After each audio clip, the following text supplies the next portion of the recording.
कुछ लोग कहते हैं ना कुंती ने दुख मांगा। आपने सुना है ना, कभी कभी ऐसा सुना है कि कुंती ने दुख मांगा। दुख नहीं मांगा। जिनकी समझ में नहीं आती ये बात, वो कहते हैं कि दुख मांगा। जिनकी समझ में नहीं आती है हकीकत, जिन्होंने भागवत को भीतर से समझा ही नहीं है, वो कहेंगे कि कुंती ने दुख मांगा। अच्छा, क्या कुंती ने दुख मांगा तो भगवान ने दुख दिया?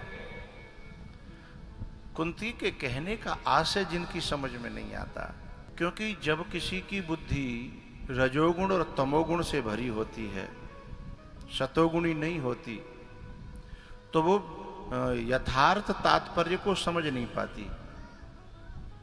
मेरी बात समझ में आ रही है ना? आदमी कहता है कुछ और वो बुद्धि समझती है कुछ, बोला करो। और ऐसे ही जिन्होंने गुरुओं के सानिध्य में, महापुरुषों के, संतों के सानिध्य में रहकर के उनकी सेवा किए बिना और केवल अपनी पेट के धंधे के लिए यदि कथा कहना प्रारंभ कर दिया, तो वो भागवत के अंतरतम रहस्य को समझ ही नहीं पाएंगे।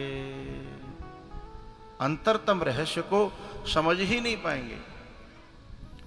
वो कहेंगे कि भाई कुंती ने भगवान से दुख मांगा।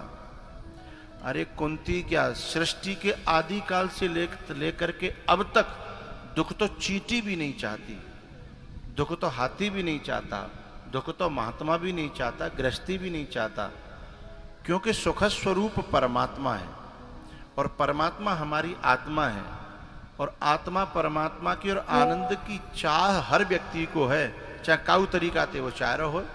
किसी को किसी में आनंद है, किसी को किसी में आनंद है। तो फिर कुंती दुख कैसे मांग सकती है? ये हमारी अल्पज्ञता है कि हम भागवत जी के असली तात्पर्य को समझे बिना और हम अर्थ कर रहे हैं।